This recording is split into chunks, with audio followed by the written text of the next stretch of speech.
which we used to carry around. Now we have games, internet connections and mini cameras in the palm of our hands. Well, Helen, to illustrate just how far they've come, Newbury-based Vodafone have been running the first ever mobile phone games championships in London. Stacey Poole is at the Natural History Museum. Stacey, what's all this about games? What about the simple art of conversation? That's what they're about, isn't it? Well, Andy, until tonight I would have to agree with you, but mobile gamers are apparently the latest generation of mobile phone users. 19,000 people across the country entered this competition, and the 10 winners are on stage now battling out for the first ever king of these mobile games. But of course, it's not only Vodafone who are offering these game consoles within a mobile phone, and I've been looking at the latest offering from Nokia. This is the Engage from Nokia, which claims to put gameplay in the palm of your hand. But it's not only games you'll have at your fingertips, it also offers an MP3 player and a radio. But is this really what we need from a mobile phone? Surely they're about conversation. People will expect more from the devices and not just to be able to make telephone calls and send text messages. And what Nokia are doing is integrating these consumer demands and making people's lifestyles more effective by integrating them into the device. But come on, can a mobile phone really make your lifestyle more effective by simply adding a games console? Well, we asked the people of Newbury what they thought. It's a bit big, isn't it, to start with? I don't know, I just don't like high-tech things. I can't even handle a computer, you know. It's got games and all sorts of MP3 player, radio, everything built in. Does that sort of thing appeal? No. Not at all. Not at all. If I need a phone, then I wouldn't buy that. Because, I mean, how can you whip that out? And it just seems bizarre. Where do you speak? How do you hold it? Do you know what I mean? I don't know, I haven't worked it out either. Well, it's not going down too well at the moment. I think we need to ask some younger people. It's really cool. I played it in a shop over there. It's really cool. Do you like that? Yeah, I think it's cool. Would you like one? Is a games console what you're looking for from a mobile phone? Yeah, because you need something to do, because you get well bored with it. And you've got MP3 players and stuff on phones, but yeah, that's cool. I must admit, I'm fascinated by technology. You know, Are you? I'm absolutely fascinated. And you think this is a big step forward? Undoubtedly. So would you like one of those? Yes, please. Well, it seems to be a hit with the younger generation and maybe one big kid. But there is an ongoing problem. Exactly how do you make a call? No, it's not like that. It's like this, it's like this, it's like this, it's like this. Because that's always in the bottom, because that's there, and that's the top bit, so it's always like that. Okay. Am I right or wrong? Well, I have to say, I have me baffled, and I still haven't worked it out, but these people are masters of the mobile phone, and watching them in action with me is now McAndrew. Now, you were known as the quiet one, and I'm a celebrity getting me out of there, not one to make idle conversation. What do you think of these mobile phones? Am I allowed to speak now? No, I think they're great actually. I mean, there's so many different games on them, so you know, it's so easy to access. I mean, one of my favourites is the Ferrari, because I've actually driven a Ferrari at Silverstone before, so it's that's pretty exciting. I love driving games anyway. Pac-Man's always a good one, and the Lara Croft, of course, I really love. Have you got them on your mobile phone though? Do you actually spend hours sort of gaming away? I wish I had hours to spend gaming away. At the moment, no, I can honestly say I don't have the time to actually play the games as much as the experts on the stage tonight. But, you know, I'd have to have a lot more practice to be able to compete against that lot. Are you impressed? I mean, the speed at which they're singing is amazing. I know, what with the music behind, you know, behind them it was like really fast, and the little thumbs were going like mad. I mean, they obviously just are very, very good at probably games generally. And, you know, you've obviously got to be very quick at these things, and they obviously just have a lot of time on their hands. Thanks for joining us now. Thank you. They're still on the stage battling it out. The winner will take away a 2-week holiday. I'm not sure they're going to be on my Christmas list. What about you two? I quite like them, Stacey. Well, they're good, but actually the thing is, it's almost a victim of their own success, because people expect them to be really small still, but of course I guess they've got to be big enough to get the like fingers the Palm, you know, those Palm computers, but I've been getting used to this game. A few of us have been playing it in the office, this Pandemonium game. It's quite good. Pandemonium in the office at the best of times. You're reserving judgment now. Anyway, here we go. She lived 13 centuries ago, deep in the Berkshire countryside. Very interesting tale, this, but incredibly, her story still captures the imagination of youngsters today. Who we're talking about? We're talking about St. Fried's Wide, a beautiful princess who dedicated life to helping others. Her story has captivated children at Yattendon Primary School near Newbury, who today set out on a journey to Frilsham, the home of the Healing Princess. And Jeanette Britton joined them. What a tale. Setting off in the bright autumn sunshine, children at Yattendon Primary School eagerly marched along on their own little pilgrimage to one very special lady. St Friedwide was a beautiful princess with amazing healing powers, and if you look closely, you might just see her in the window of St Friedwide's Church in Frilsham. She lived way back in the 8th century, but she still captures the imagination of children today.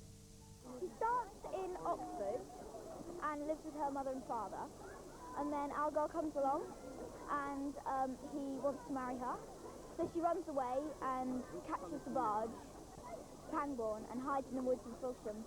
She lives in a hut and looks after pigs and feeds them acorns from the trees, and she heals people with water from the well and gives them back their sight. Algar, he's about to make his way to Frilsham. He's struck by blindness on his journey, and Friedwide heals him with water from the well. The children gathered to sing around the well where the saint healed the blind. The event marked the anniversary of her death. It's very much part of our local history here, and I think it's important for the children to know what goes on around them and to be part of the local community. And I think she teaches to them, well, a great deal really about good things that they can do in life later on at a later stage and today. And well, even if you're not quite 6, St Friedwide is still very special. She just healed people with her water, and she looked after pigs. She ran away to the well and fed the pigs the acorns and lived in a little hut. A fitting tribute to their healing princess. Jeanette Britton for Meridian Tonight. What a lovely story that is. I should know about history that, then, actually. I didn't know. It's St Friedwide. Children enjoying themselves. Keith, someone needs to be watching over England this weekend, don't they? They do. It's a very big weekend for England. They are firm favourites to beat South Africa tomorrow in the biggest game of the Rugby World Cup so far. Hampshire's Johnny Wilkinson, England's key player, is fit, but Salisbury's Richard Hill has been ruled out of the pack. Our reporter Chris Morn is with the England squad in Australia, and a short time ago he told me they do have the ideal replacements to come in for the injured. Yes, absolutely. I mean, one of the great strengths of this squad is that Clive Woodward certainly has experienced players at his disposal. Kieran Bracken and Lewis Moody come into the team for Matt Dawson and Richard Hill, two very experienced players, both with niggling injuries. But as I say, Bracken and Moody are really high-quality replacements. So hopefully no fears on that score for Clive Woodward and England supporters. And not long to go now before England play South Africa. What's the atmosphere like in Perth, Chris? The atmosphere is excellent. I can tell you there have been plane loads arriving from Johannesburg and Durban and Cape Town. Thousands of Bokke fans, as they call themselves here. Equally, the Barmy Army is in town in force. And I think the two groups and the two sets of fans will give Perth their greatest sporting day tomorrow. Chris, thanks very much. Enjoy the match. Thanks, Keith. And that game on ITV1 tomorrow lunchtime. Coverage starts at 12:30. On to football, and Southampton have missed out on the UEFA Cup tie against Liverpool. Steaua Bucharest, who knocked them out of the tournament on Wednesday, were today drawn against Liverpool in the second round. Saints, meanwhile, will be without Kevin Phillips for Sunday's Premiership game at Everton. Phillips starts a 3-match ban for this sending off against Middlesbrough last month. Brett Ormwood comes in for his first league start of the season. Reading go into tomorrow's home game against Preston just 4 points away from the playoffs. Their victory over Gillingham on Tuesday was Steve Coppell's first game in charge. It marked the start of 5 matches in 14 days. The same team looks likely to play tomorrow, and they face Walsall at home on Tuesday. It's a hectic time for the new manager. There's just no time to do any work on the training field. It literally is game to game preparation. There's no training to be done now. It's you play a game, when you count the injured and the wounded, you try and get them ready for the next game, and you send them out again. You know, it's when we get a few weeks where hopefully we can you know, do a few things, and you know, that's when you just hope you can have more of an input. Swindon will expect to win at Chesterfield tomorrow, who are bottom of Division 2, but they'll have to keep relying on goals from Tommy Mooney as strike partner Sam Parkin is still out injured. Between them, they've already got 17 goals this season. Swindon are currently 10th. Farnborough are bottom of the conference, still without a win, and now looking for a new manager. They're home to Telford tomorrow. But at the other end of the table, Aldershot, in their first season back in the conference, are riding high. And if they stay in the top 5, they'll make the playoffs, with a chance of getting back into league football. Jeremy Pearce reports from Aldershot on the team known simply as the Shots. Third place in the league, gates up by 1,000. The good times have returned to Aldershot Football Club. It's a far cry from the dark days of 11 years ago when they went bust, following Accrington Stanley into apparent oblivion. Emotional scenes as the club played their final match at the recreation ground. But their loyal fans are now full of optimism. Everybody's done very well to put Aldershot back to where they were. They get about 4,500 at home games. So it's quite good, isn't it, for a small town? Tell us a bit about the manager, Terry Brown. What's he done for Aldershot? Oh, wicked. Brilliant man. Wish he was my dad, really. Yes, Terry Brown is the new hero, and as he steers the side onwards and upwards, he's well aware of the club's tradition. We've got young kids and old grannies and 3 generations of families come to watch the Shots, and that's where the strength comes from, because their granddad told them, and they'll be Aldershot supporters all their life, I hope. And the team are playing an exciting brand of football. 33 goals scored so far, the second highest total in the conference. And suddenly the players are believing a second successive promotion is possible. The start we've had, it's just no one can believe it, but now we're thinking that we can do a bit better, we can look for playoffs, and obviously it's not top 2, so I mean, sky's the limit for what we can do. As a youngster, you always want to play for the big clubs, and this is the big club in the local area. So it's fantastic running out in front of 3,000 fans every other Saturday, and pretty much every Saturday with the away following we take as well. So it's a great club to play for. Aldershot definitely back on the football map. Jeremy Pearce for Meridian Tonight. And Aldershot away to Tamworth tomorrow. For all the results, watch our Meridian Bulletin late tomorrow afternoon. That's the sport. Helen. Thanks very much, Keith. Now, 100-year-old Elsie Feasy from Wokingham has just received a birthday card from the Queen, but it was a week late. But it wasn't a royal slip-up. You see, Elsie was actually born on the 8th of October 1903, but her father put the wrong date on her birth certificate. So officially she wasn't 100 until October the 15th, when the Queen's card correctly arrived. I never thought much about it. Didn't worry me at the time. I never knew it would come to all this. Not much worries Elsie, apparently. Staff at the retirement home where she lives say she's the most sprightly centenarian they've ever had to care for. She's fabulous, isn't she, Andy? Many happy returns. Yeah, happy birthday, Elsie. Time for the Friday night travel news. Sally Mason's with it. It's ghastly then, is it? It is, Helen. It's absolutely horrible out there tonight. Lots of accidents, so that means lots of hold-ups, I'm afraid. Now, the M3 has actually been closed earlier on because of an accident. It has reopened, but lane 3 is blocked between junction 10 and junction 11 at Winchester. Now, that's affecting all the traffic heading south of weekend, so as you can imagine, it's a complete nightmare. Let's go to the travel cameras now, and the M4 at junction 8 and 9 at Maidenhead. Now, there was a multi-vehicle pile-up near here earlier on the eastbound side. Now, you wouldn't know it, and as you can see, the traffic has completely recovered. Further west on the M4, there are delays after an accident between Membury Services and junction 15 going westbound. It's busy too at junction 5 at Slough going the other direction.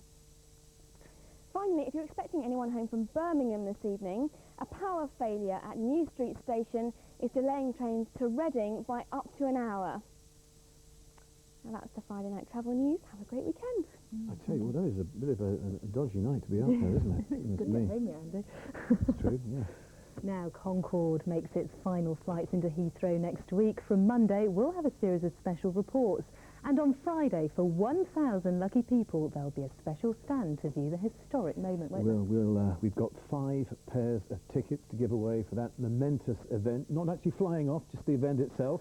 Just answer this question. When did Concorde start commercial flying? Was it A, 1966, B, 1976, or C, 1986? Take a look at those questions again, and you can send your answer to Concorde, Meridian TV, Southampton, SO, I've lost that bit there, the postcode there, and send it to Southampton, or email us at concorde@meridian.com, and we'll announce the winners on Wednesday. And if I confuse you there, don't worry, we'll give you the address again next week, because it disappeared from my monitor. Got a bit of a side view from us then. Anyway, have a great weekend, whatever you do. Bye-bye from us. Great time. Good night.